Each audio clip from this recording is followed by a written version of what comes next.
Quando eu caí em depressão profunda, Olha isso aqui. eu não tinha quem procurar. E eu falei para minha esposa, não conte para ninguém. Presta atenção que Porque isso aqui para é mim era uma muito vergonha. forte, Nem irmão. a minha igreja sabia. Na mente da igreja eles achavam que eu estava viajando. Até que você sabe que a gente não aguenta. Minha esposa não aguentou e contou para uma amiga. E essa amiga morava lá em Israel. Mora até hoje. Impactante.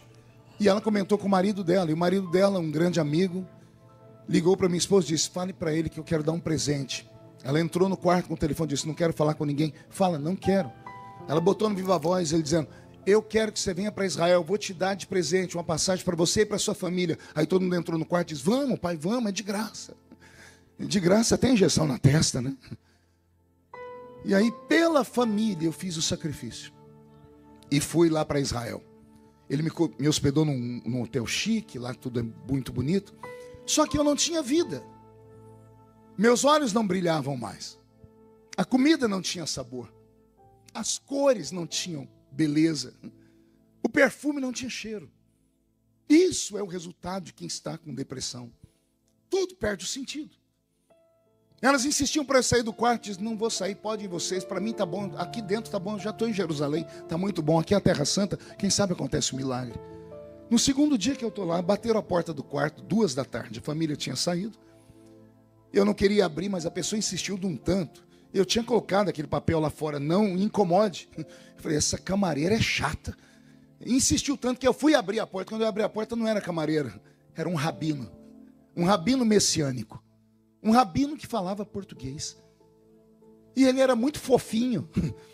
Ele tinha uma barba, mas desse tamanho assim, branca, e ele ficava fazendo assim. Eu tive vontade de agarrar a barba dele umas 3 vezes.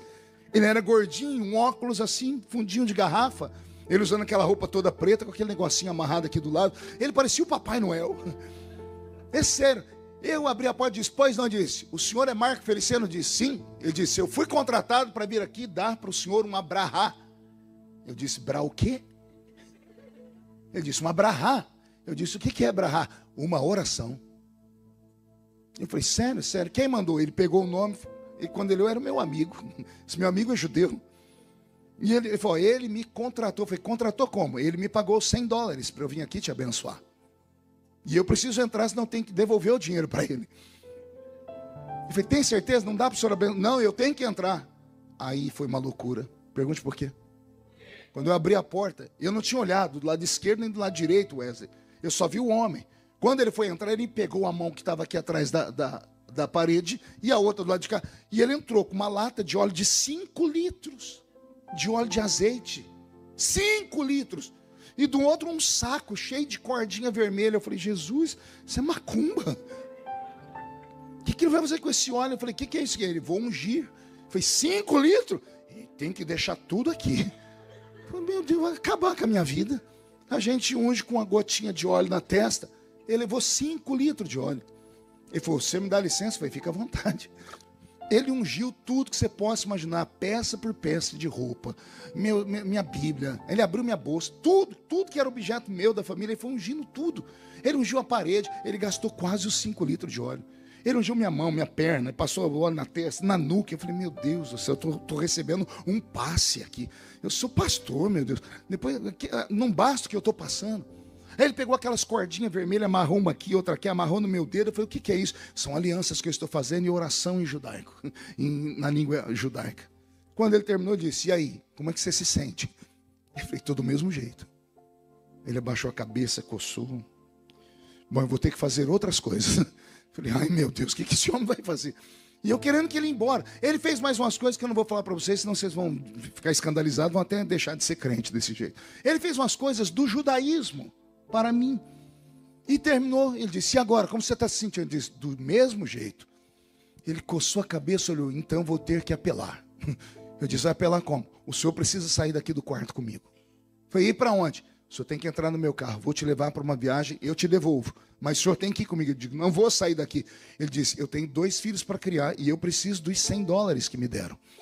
Senão eu vou ter que devolver os $100. E eu preciso pagar a comida dos meus filhos hoje. Por pena dele, eu saí com ele. Entrei dentro do carro, um carro velho. E ele deu uma volta por Jerusalém. E ele me levou no alto de uma montanha, numa vista privilegiada que eu nunca tinha visto. Já tinha ido em Israel muitas vezes. E nós sentamos no meio de um lugar meio deserto, numa altura que dava para ver Jerusalém inteira. E eu vi a cidade velha de Davi, eu vi o Muro das Lamentações, eu vi o Domo da Rocha, eu vi o Monte das Oliveiras. E aí ele sentou do meu lado e eu sentei de cá. Eu falei, e agora? Ele disse, agora fica aí meditando, que eu vou ficar meditando daqui. Eu falei, meu Deus, só parece louco na minha vida. E ele começou a fazer assim na barba. Ele olhava para mim, ria, disse, tá tudo bem? Eu disse, não tem o que fazer, tá? Nós ficamos 40 minutos sentados, sem ele falar nada. Daqui a pouco ele abriu a boca, Wesley, e falou assim, o senhor está com calor? Eu disse, o sol está estalando mamona, tá me queimando todo. Ele disse, na hora do calor, o que o senhor tem vontade de fazer? Eu disse, beber água. Ele disse, o senhor pode me citar um texto da Bíblia sobre isso? O senhor é pastor? Eu disse, posso. E ele falou, qual? E eu citei o Salmo 42. Assim como a corça suspira pelas águas tranquilas, assim a minha alma suspira por ti, ó grande Deus. Ele olhou para mim, sorriu, mexeu na barba e disse, o que Davi está falando? Eu disse, ele está dizendo que está com sede. Está no deserto. A corça procurou água. Ele disse, eu estou igual uma corça procurando água para beber. E ele olhou para mim sorrindo e disse, se eu lhe provar que Davi não está com sede de água, mas que ele precisa de água para outra coisa, o que o senhor faz? Eu disse, eu vou achar interessante. Ele falou, então deixa eu lhe contar a história. E aí ele contou uma história que mudou a minha vida. Ele me falou de Davi. Só que ele falou de um Davi que eu não conhecia na Bíblia.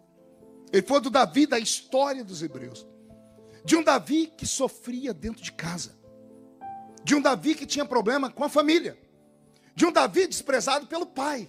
Porque no dia em que Samuel foi ungir um dos filhos de Jessé como rei de Israel, o único que não estava em casa era Davi. E era o mais novo. E ele não estava em casa por quê? Porque ele era todo diferente. Diferente na altura, diferente no cabelo, diferente na cor dos olhos. Era um rapaz de gentil aspecto. Havia uma série de coisas que faziam Davi se sentir um peixe fora d'água dentro de casa. E ele me disse, o sonho de Davi era ser aceito pelo pai.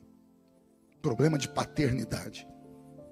Eu disse, para Davi ser aceito pelo pai, ele colocou uma coisa no coração dele. Preciso surpreender o meu pai. E de que forma que o menino judeu surpreendia um pai? Caçando. Levando para o pai uma iguaria. Uma caça exótica. Mas como é que ele pode surpreender o pai que é fazendeiro? Jessé, o belemita, era fazendeiro. E ele tinha todos os animais. Ele tinha vaca, tinha boi, tinha cabrito, tinha ovelha. Ele tinha todos os animais. Como é que você surpreende o seu pai se ele tem todas as carnes? Aí ele me disse, Davi foi em busca de uma carne exótica. Ele saiu em busca de uma corça. Ou um cervo.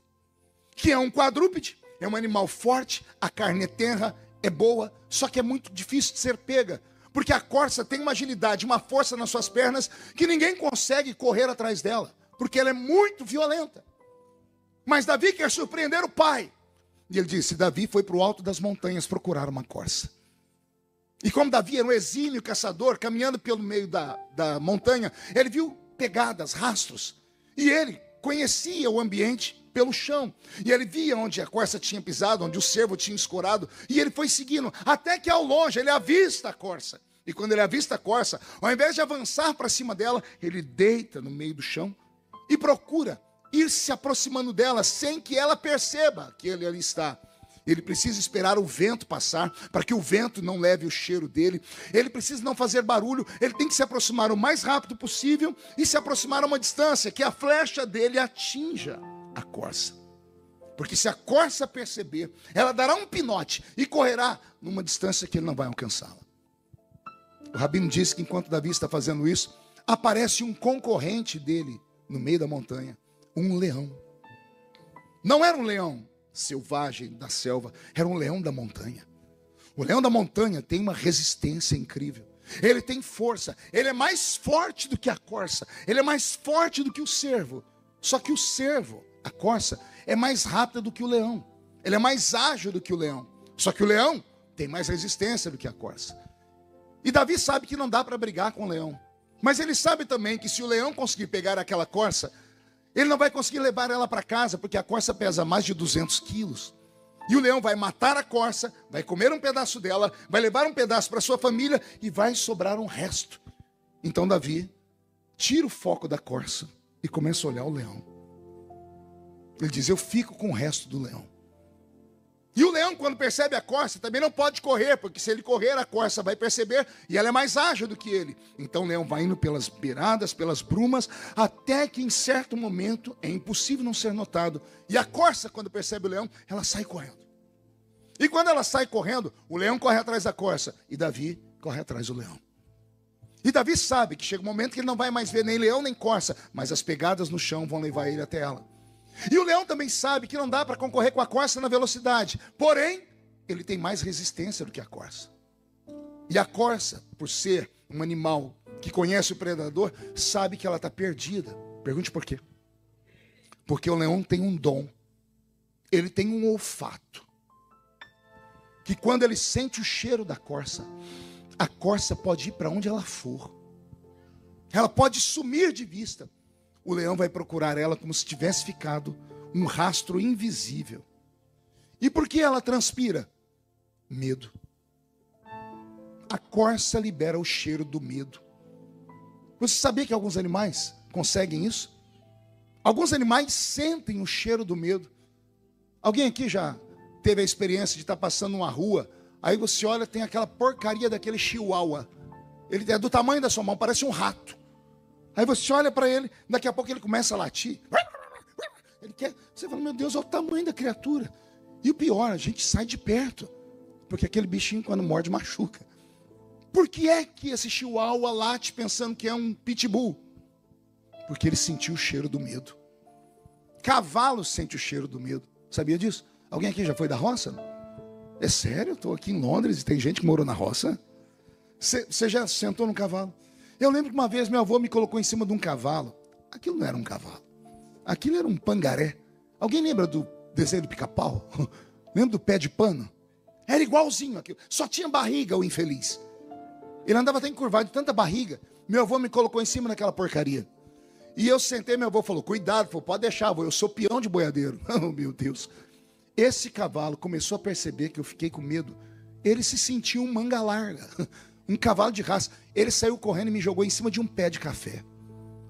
Eu me arrebentei todo. Lá veio meu avô e disse: ê, menino medroso. Eu falei: não é medo não, avô. Ele falou: até o cavalo sabe que você tem medo.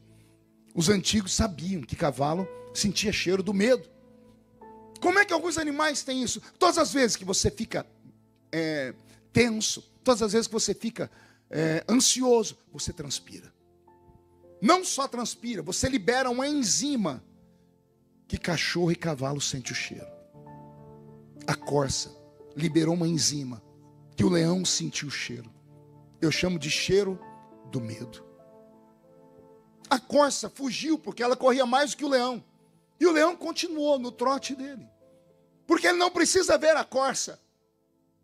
Na medida que ela corre, ela transpira e fica um rastro invisível que ninguém vê. Mas o leão sente. O rabino contou que essa história terminou na beira de um riacho.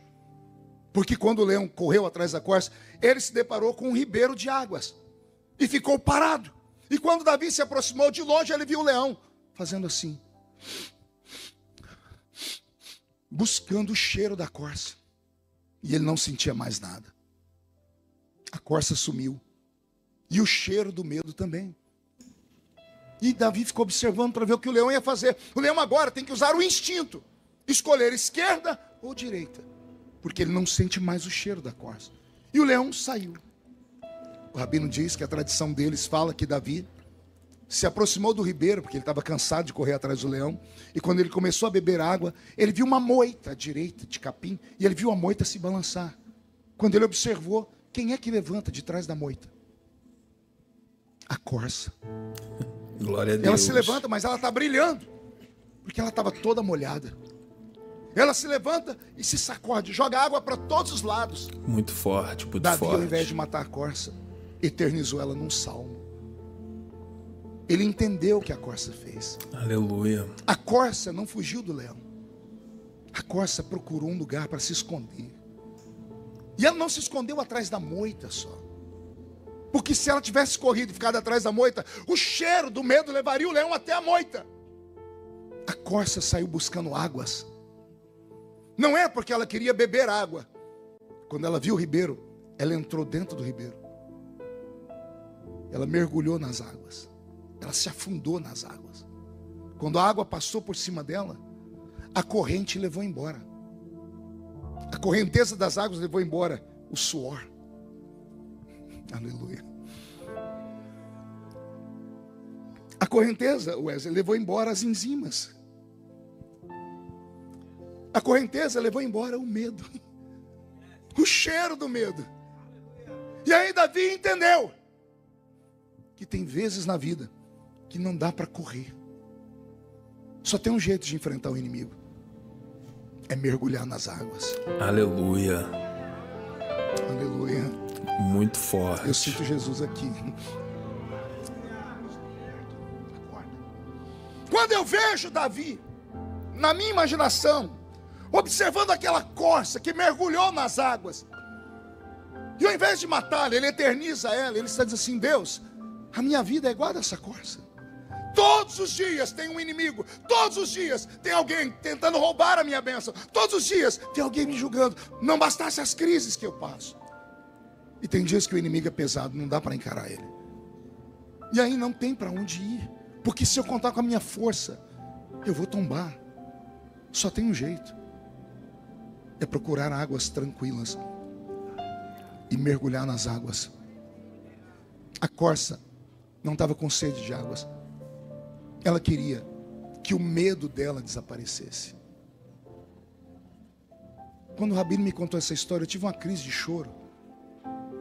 E ele chegou perto de mim. Ele não falou mais nada, ele só me deu um abraço. Ele passou meia hora abraçado comigo e eu chorei, mas chorei copiosamente. E eu comecei a balbuciar palavras falando: Senhor, prepare um ribeiro para mim. Eu preciso mergulhar, não dou conta mais de correr.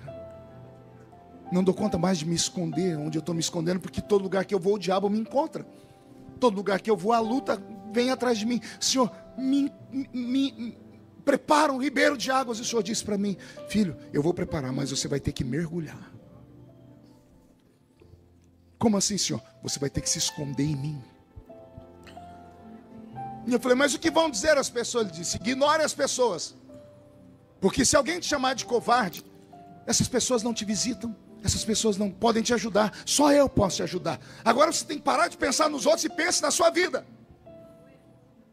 É hora de você se salvar. É hora de você cuidar das suas feridas. É hora de você entender que tem hora na vida que não dá para ajudar todo mundo.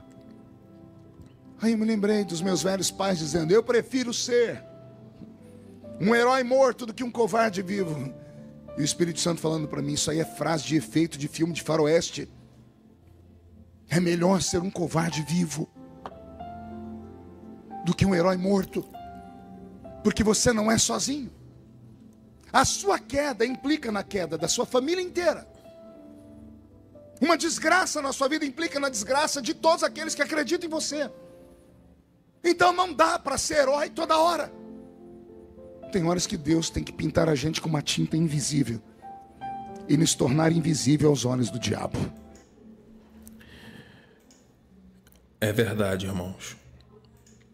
Tem momentos que nós precisamos desaparecer para que Deus ele venha aparecer. Os processos na nossa vida, algumas vezes eles são dolorosos. Eles doem na alma, dá vontade de chorar. Só que nós precisamos entender que no meio de cada processo, que no meio de cada trabalhar de Deus na nossa vida, existe um ponto de crescimento. E talvez esse ponto de crescimento é o local aonde Deus quer que você chegue. Então não murmure, não desanime, não olhe para trás, apenas entenda que Deus está fazendo o melhor, porque todas as coisas cooperam para o bem. Se esse vídeo falou teu coração, deixa o teu like. Nos siga também para mais vídeos. Que Deus abençoe tua vida poderosamente.